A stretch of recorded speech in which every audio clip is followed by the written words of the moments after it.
Rupanya Bapak belum menjawab pertanyaan kami. Jadi maksudnya Bapak mengkoreksi pertanyaan Bapak ke saya ya tadi. Setuju atau tidak dengan Pak Prabowo, makan siang? mohon ditahan. Sudah ada di hadapan saya 3 juru bicara dari masing-masing paslon. Ada Mbak Hanum Rais dari tim Nasional Anies Muhaimin, ada Mbak Putri Komarudin dari tim kampanye nasional Prabowo Gibran, dan juga ada Bu Sandra Moniaga, tim pemenangan nasional Ganjar Mahfud. Juga ada panelis kita Mas Adi Prayitno, Direktur Eksekutif Parameter Politik. Bagaimana tadi malam debatnya? Seru nggak, Mas? Enggak seru kayak Majelis Taklim. Deh, kayak Majelis Taklim mau ribut-ribut, nggak boleh ribut-ribut katanya. Iya, ini tumben-tumbenan kok debat saling mengafirmasi, saling setuju, saling mengokekan, saling mendoakan.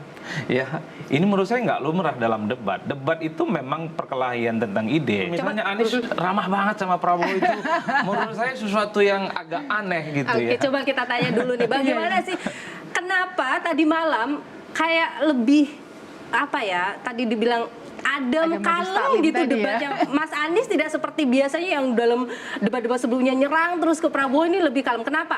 Apa yang terjadi?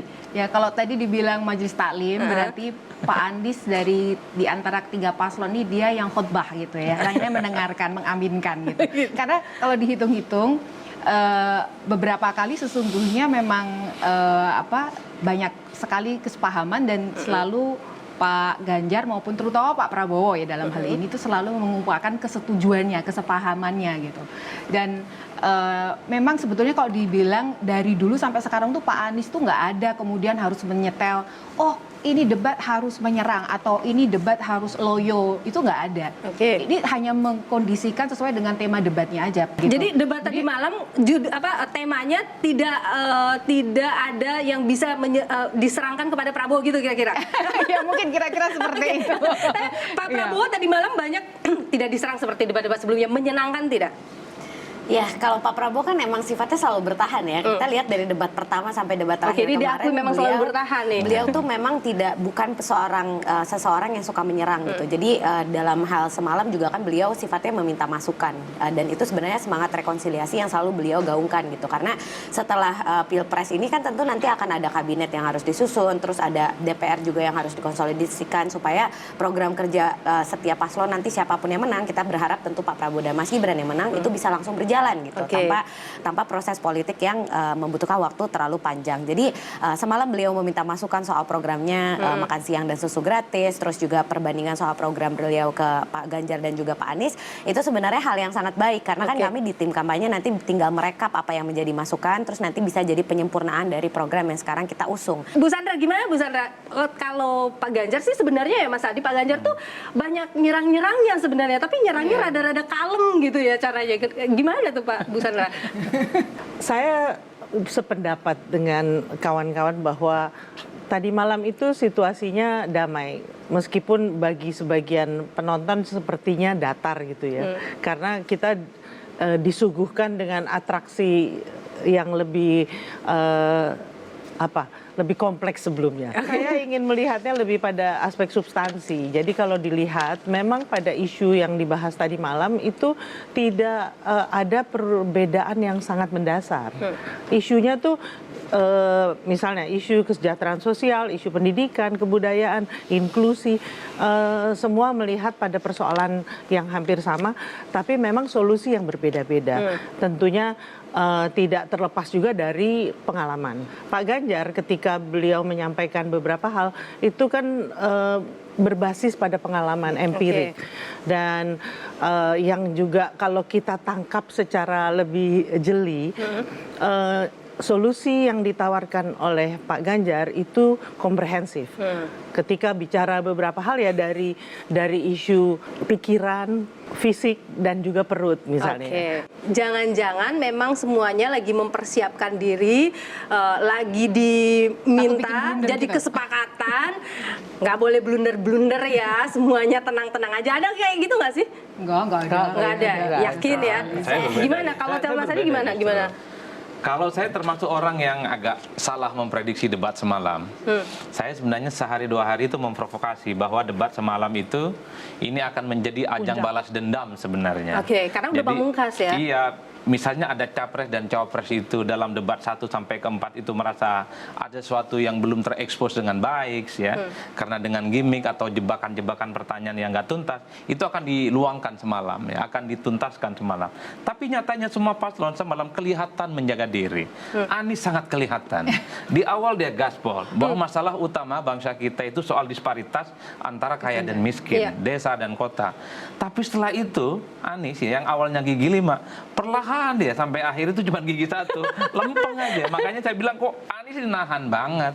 Padahal yang paling banyak ditunggu oleh publik semalam, Anies itu ya the real Anies, original sebagai orang yang perform, selalu menyerang Prabowo Subianto. Begitupun dengan Pak Prabowo dalam debat-debat sebelumnya, intonasinya kan nadanya tinggi, semalam datar dan ingin kelihatan sebagai presiden look atau presidensial look, ingin kelihatan sebagai negarawan. Woi, merangkul satu sama yang lain. Ini nggak alamiah Putri, ini bukan Pak Prabowo. Nggak alamiah. Kalau Pak Ganjar gimana? Pak Ganjar menyerang loh tadi malam. Pak Ganjar nyerang di akhir, di closing statementnya, mengutip pernyataan Pak Jokowi. Menurut saya itu pernyataan yang telak, tapi karena itu disampaikan di akhir, seakan-akan agresivitas dan serangan Ganjar itu nggak terasa. Karena tidak sempat di counter kan, mau nggak mau. Ini kalau kata Mas Adi tadi, ini tuh nggak alami gitu loh. Semuanya nggak ada yang alami. Nggak alami, gimana? Nggak alami katanya nih Bu Sandra. Sementara kita taunya alami ya. Coba. Nggak ada, setauku tidak ada kesepakatan, tapi mungkin ada bocor-bocor halus yang lain. Kalau dilihat-lihat ya, ada sebetulnya ada perbedaan-perbedaan yang cukup krusial ya, yang cukup prinsip ya. Misalnya seperti ini, Pak Prabowo tuh setiap pertanyaan itu jawabannya selalu masalah, jawabannya adalah makan siang gratis dan susu gratis gitu ya. Dia tidak pernah menceritakan mengenai pola pengambilan atau proses by data atau evidence atau nilai-nilai yang diangkat baru kemudian pada hilir ya, pada keputusan hilir makan siang, kemudian susu gratis, pola hidup sehat itu lebih penting. Mbak Putri gimana Mbak Putri? Promotif, preventif itu apa yang disampaikan tadi? Gitu. Oh kayaknya ya kalau kita sih melihatnya Pak Prabowo tuh menawarkan solusi yang konkret ya, yang nggak diawan gitu. Maksudnya ini adalah kebijakan yang bisa langsung jalan. Kita meningkatkan kualitas dokter, kualitas pelayanan rumah sakit, menyekolahkan anak-anak terbaik kita untuk belajar STEM, sains, teknologi itu diulang-ulang oleh beliau karena beliau selalu berpesan kepada kita bahwa generasi muda ini adalah kunci. Sekarang kan sudah ada program LPDP kan, di mana banyak sekali teman-teman kita yang bisa diberangkatkan ke luar negeri, pulang ke sini bawa balik ilmunya. Tapi kan seperti yang kita tahu masih banyak permasalahan yang ditinggalkan oleh LPDP gini, misalnya terkait dengan pengelolaan alumninya. Jadi ini sebenarnya pesannya Pak Prabowo itu adalah pemutakhiran atau peningkatan kualitas dari program beasiswa LPDP kita ini sampai dengan nanti semua sektor yang perlu orang-orang yang sekarang masih kurang gitu, dokter masih kurang gitu, misalnya nakes itu bisa terpenuhi dari program beasiswa yang kita punya sekarang. Terus misalnya soal program makan siang dan susu gratis, ini kan sebenarnya banyak sekali hal-hal positif yang bisa didapat dari sini kan, multiplier efeknya sampai 6 kali lipat gitu. Kita bisa memandirikan ekonomi kita, sektor pertanian kita bisa dilibatkan di sini, sektor peternakan, banyak hal lah gitu yang bisa didapat sebagai konsekuensi positif dari programnya makan siang dan susu gratis ini, termasuk juga peningkatan gizi untuk ibu hamil yang semalam ditanyakan soal stunting oleh Pak Prabowo kepada Pak Ganjar gitu. Jadi kalau kita melihatnya justru ini kacamata bagaimana seorang negarawan yang tadi Mas Adi bilang katanya tidak alami, Pak Prabowo ini sudah kalah 2 kali masih mau bergabung di kabinetnya Pak Jokowi, kurang negarawan apa dan tetap menjaga supaya konstituennya tidak menjadi pemecah gitu, tidak menjadi pemecah belah bangsa gitu. Buktinya bangsa kita sekarang masih bisa intact di tengah serangan geopolitik yang sangat kuat gitu, dan kita harusnya bersyukur. Pak Prabowo bilang semalam, terima kasih Pak Jokowi dan presiden-presiden sebelumnya, kita masih bisa menikmati Indonesia yang sekarang karena kepemimpinan yang begitu holistik dari seluruh presiden sebelumnya. Kalau itu nggak ada yang bisa membantah Putri, Pak Prabowo itu ingin kelihatan sebagai negarawan, ingin merangkul semua kalangan, karena saking heroiknya punya mimpi ingin bikin 300 fakultas kedokteran. itu gimana, itu bagus loh. Di Amerika aja tapi saya tahu nih ada tampinya nih. Iya kan jabatan presiden itu cuma 1 periode. Itu tidak realistis. Kalau bisa 2 periode, itu pun agak sulit untuk diwujudkan. Kalau 10.000 anak-anak muda kita sekolah di luar mungkin bisa. Ya sekolah sains, teknologi, tentang kedokteran. Itu masih reasonable. Jadi nggak realistis? Bukan nggak realistis, karena saking heroiknya. Karena saking heroiknya. Nanti kita lanjutkan Sebentar lagi setelah 300 fakultas itu menurut saya cukup luar biasa banget. Siapa yang ngajar gitu? Perdebatan yang cukup menarik loh kemarin yang disampaikan Pak Ganjar ketika mengoreksi soal perspektif dan solusi soal stunting. Nah, itu akan kita bahas lagi setelah jeda berikut ini, termasuk juga sentimen di media sosial nih. Sepertinya kalau Litbang Kompas melihat kayaknya ketiga-tiganya ini berbeda dengan debat sebelumnya. Sama nih angkanya nih di angka 7, nanti kita akan lihat juga analisisnya seperti apa setelah jeda berikut ini.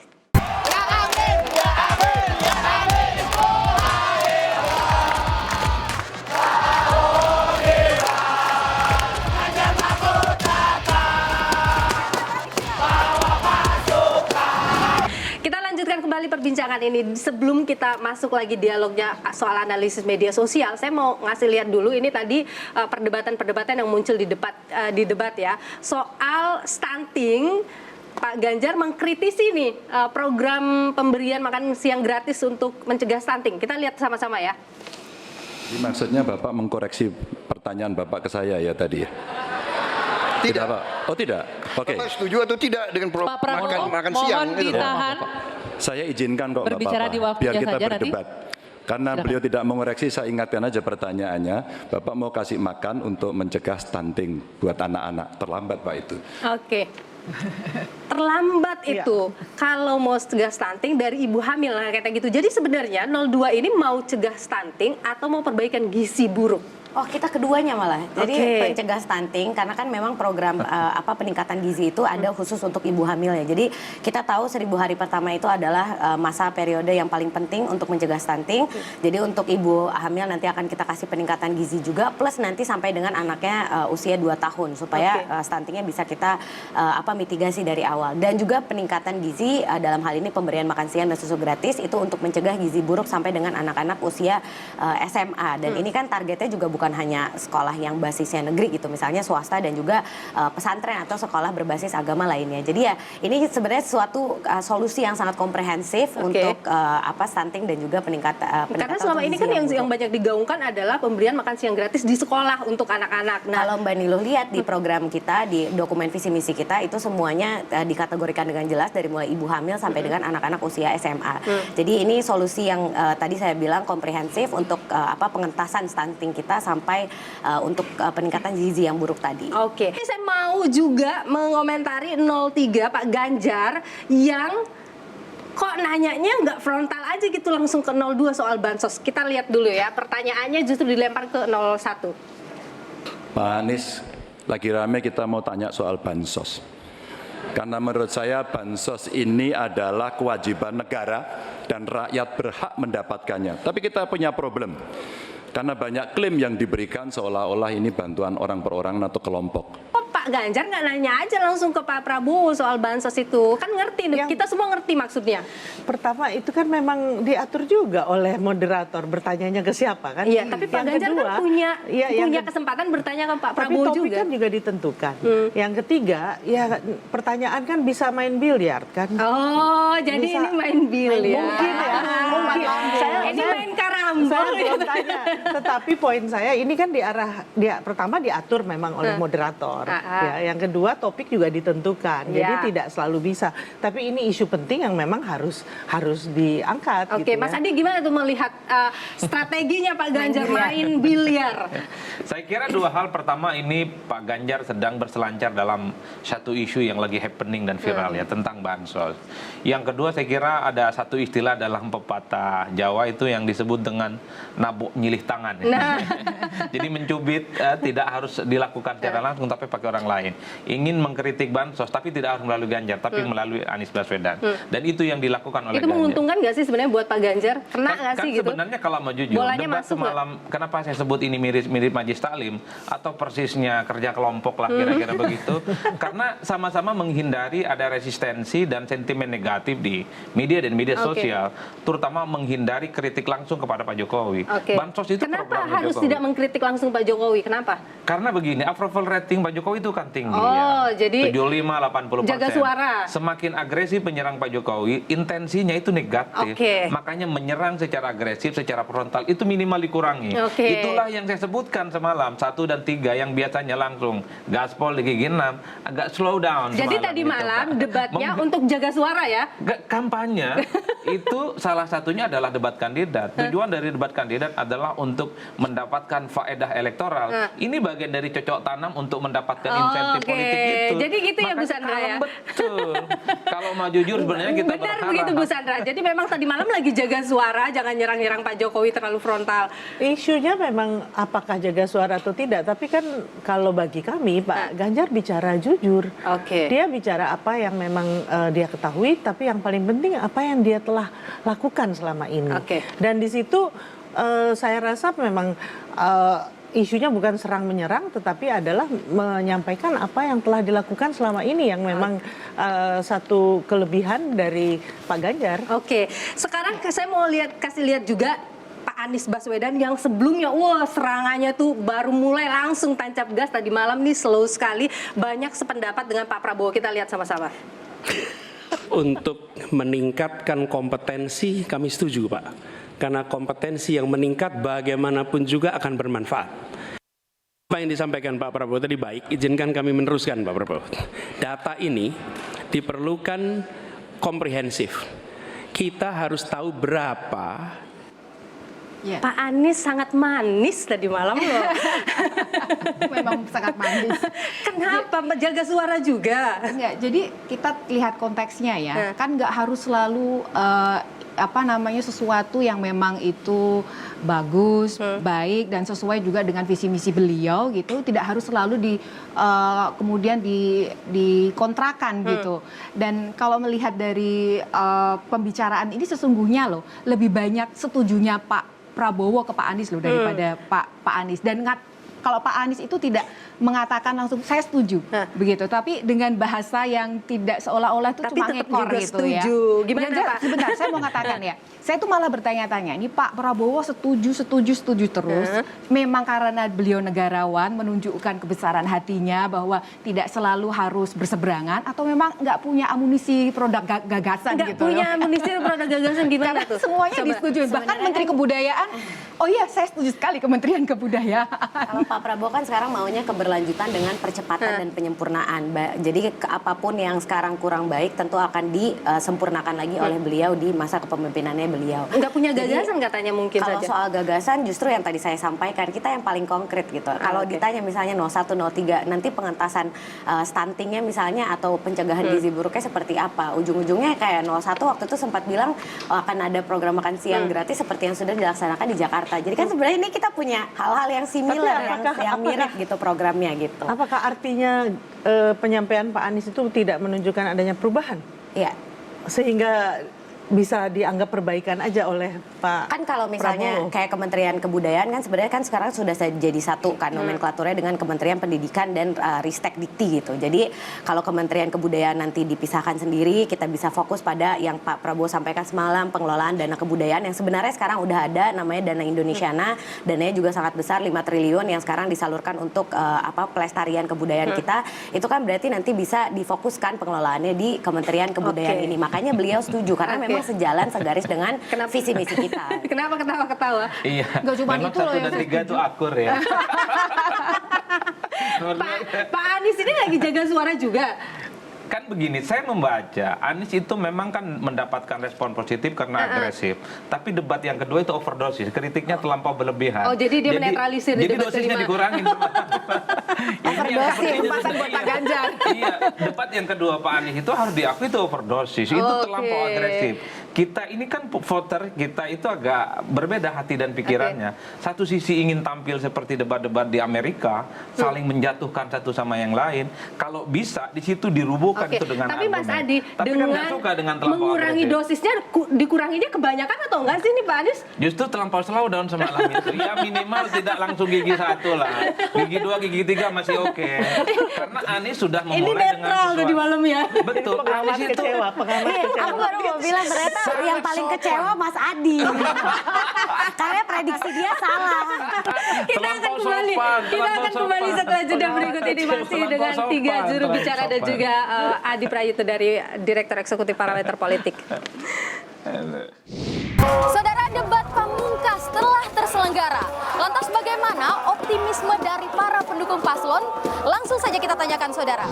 Satu, mau perubahan, Indonesia jadi lebih baik. Mas Sofyan yakin 01 akan menang di Pilpres kali ini? Yakin banget, kita yakin banget. Capres kita 01 menang. Apa yang bikin yakin nih dari pendukungnya 01? Tanpa bayaran. Yakin, karena Pak Anies orangnya sangat cerdas.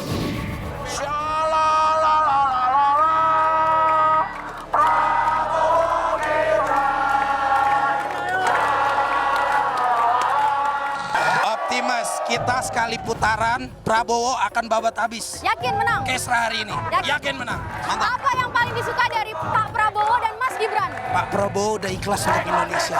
Dia sudah selesai sama dirinya. Mana-mana Ganjar dan Mahfud.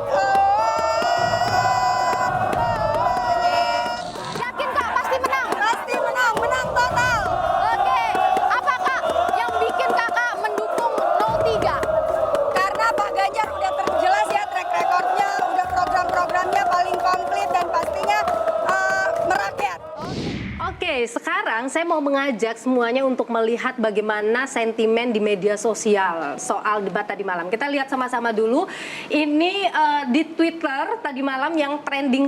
Kita akan lihat sama-sama. Oke, ini Anies final stage. Kemudian 03 pasti Ganjar Pranowo masuk dalam trending. Kita lihat lagi. Waktunya Prabowo Gibran 96.000 post itu. Oke, kemudian kita lihat bagaimana top tweetnya untuk masing-masing kandidat.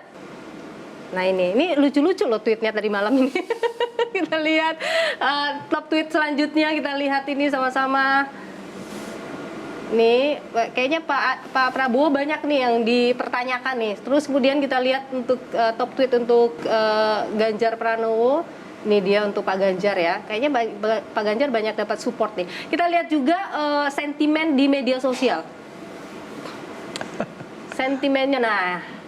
Pak Ganjar ini, Pak Anies ini tadi malam sentimennya luar biasa loh, 86%. Pak Prabowo 43%, Ganjar Pranowo 72%. Coba kita lihat, ini kan dari drone amprit ya. Kita sekarang lihat dari Litbang Kompas bagaimana melihat performa dari masing-masing kandidat tadi malam. Nah ini debat keempat. Kalau kita lihat rata-rata angkanya sama ya, 7. Mas Adi, kalau Anda lihat, Anda sepakat nggak sih ini dengan hasil survei Litbang Kompas ini dilakukan malam tadi? Setuju. Ini skor yang paling aman ya, dan tidak terlampau mencolok satu sama yang lain. Tapi kalau dibaca rata-rata secara umum kan yang ingin diketahui oleh publik soal sentimen negatifnya kan. Ya. Misalnya Anies itu kenapa sentimen negatif, terlampau agresif ya. Oke. Itu yang saya sebut tadi overdosis. Kenapa Pak Prabowo ada sentimen negatif? Karena selalu mengulang istilah hilirisasi ya. Yang kedua itu apapun persoalannya jawabannya adalah makan dan susu gratis. Itu selalu didaur ulang. Itu sentimennya yang diulang-ulang, termasuk misalnya selalu mengamini, mengokekan jawaban-jawaban dari paslon lawan.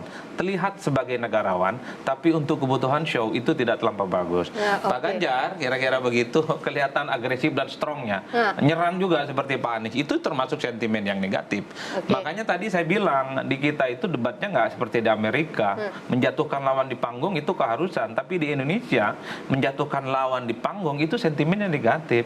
Makanya mengkritik tapi jangan overdosis.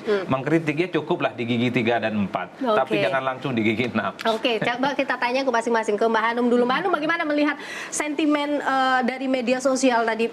Banyak positifnya tapi negatif juga banyak dibicarakan gitu media sosial. Kalau kita tadi lihat dari grafis ya, itu dibandingkan dengan 2 atau 3, maka sentimen positifnya Pak Anies 86% itu paling tinggi. Yang negatif cuma 6, netral sentimen berapa? Media sosial ya? Ya, di media sosial. Artinya kalau saya ngelihat memang Pak Anies mendapat banyak sekali sentimen positif itu karena juga dari banyak sekali penyelesaiannya itu yang semuanya itu dari nilai, Mbak.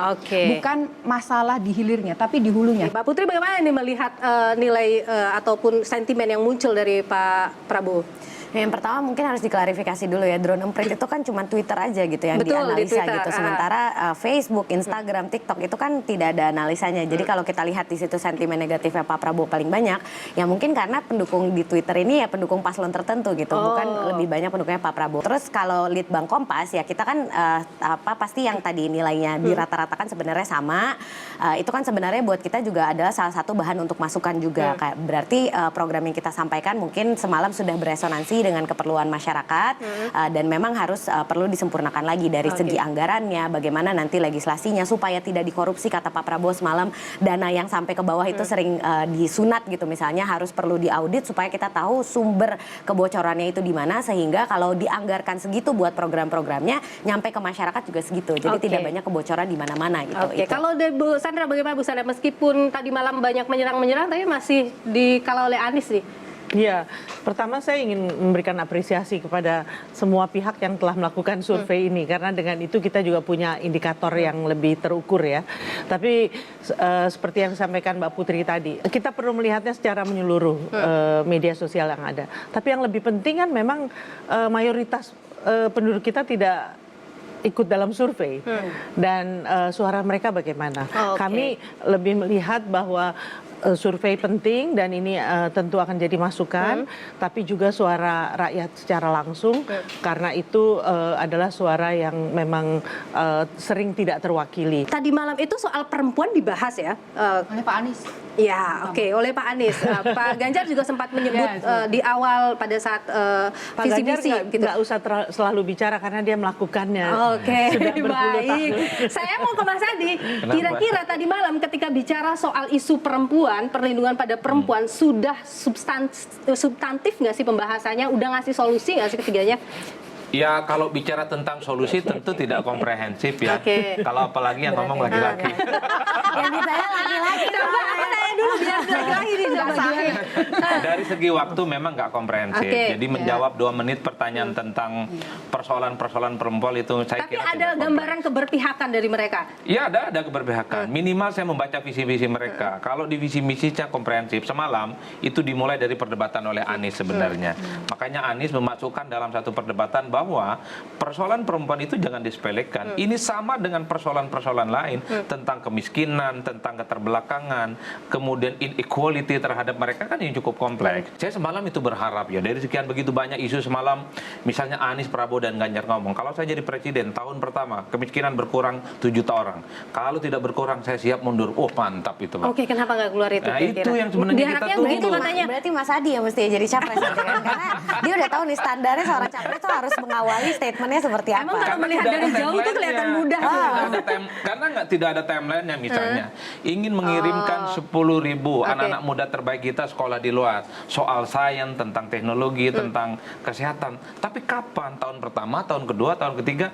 Atau mau masuki periode kedua calon presiden? Kita kan nggak pernah tahu.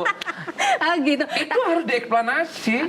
Tapi kalian nih sebagai perempuan melihat debat semalam ketika dibahas juga ada isu perempuan, puas nggak sih dengan apa yang disampaikan tadi malam? Singkat-singkat saja, mungkin Mbak Sandra dulu. Sayang tidak ada kandidat perempuan ya, tetapi saya rasa Pak Ganjar mewakili perspektif dari perempuan, baik dari awal masuk ruangan, dari kesehariannya, dan dari paparannya. Mbak Putri. Ya, kalau saya sih berharap sebenarnya apa yang sudah ada di DPR sekarang seperti RUU KIA, kesejahteraan ibu dan anak, di mana daycare, ruang laktasi, cuti untuk ayah itu tuh sudah dikonsepkan dengan baik oleh teman-teman yang ada di DPR, karena RUU ini inisiatif DPR itu bisa selesai. Karena sekarang bolanya di pemerintah. Kenapa? Karena Kementerian Ketenagakerjaan, Kementerian Kesehatan belum setuju soal cuti melahirkan sang ayah ini. Kita ini tahu kan berarti siapa dua menterinya itu ya. Permasalahannya kan berarti ada di menteri-menteri yang memanggul pos tersebut. Singkat juga. Kalau konteks dari debat tadi malam itu jelas-jelas Pak Anies menunjukkan sensitivitas gender yang tidak terlihat ketika dijawab oleh Pak Prabowo yang perlindungan perempuan itu seolah-olah hanya sempit masalah kekerasan seksual, kekerasan fisik dan KDRT seterusnya. Padahal ada kekerasan sosial di mana misalnya sekarang kita sebagai wanita bekerja lah Mbak Nilu, ketika nanti hamil itu harus paling tidak mendapatkan cuti yang layak lah. Jangan cuma 2 bulan sebelum dan setelah HPL gitu misalnya, atau ruang laktasi. Ini harus ada setiap institusi. Jadi di dunia ini ada pekerjaan yang paling sulit di dunia, tetapi dengan senang hati tanpa digaji dilakukan, yaitu adalah menjadi ibu. Tapi pekerjaan yang paling sulit dilakukan, gajinya besar, dan pengen segera-gera cepet 1 putaran, itu adalah membohongi diri sendiri. Oh, terima kasih. Baik. Tapi kalian optimis apa yang dilakukan oleh capres kalian bisa menarik pemilih perempuan yang banyak jumlahnya? Optimis semua ya? Yakin ya? Optimis lah, namanya pemilu. Oke, Tapi gimana? saya rasa poin penting justru dari kita semua, dari program seperti ini, bagaimana memastikan teman-teman perempuan, ibu-ibu kaum perempuan, pastikan Anda ikut milih. Karena suara Anda sangat penting, dan pilihlah mereka yang betul-betul punya program baik, tetapi juga punya rekam jejak yang jelas tentang bagaimana memperlakukan perempuan, memandang perempuan, dan mendukung perempuan Dan untuk terakhir maju. paling lebih baik lagi panel seperti ini, di mana perempuan itu jadi mayoritas, bukan jadi minoritas. Iya. Karena kita udah sering banget jadi minoritas di mana-mana. Nggak nyaman di sini. Terdekat. aja Mas Adi pakai kerudung. Sekali-kali Mas Adi kesini. Sekali-kali Mas Adi yang ngerasain ya. Mas Adi, 1 putaran ke 2 putaran? 50-50. 50-50. Kenapa? Bagi orang Madura 50-50 itu 60-40.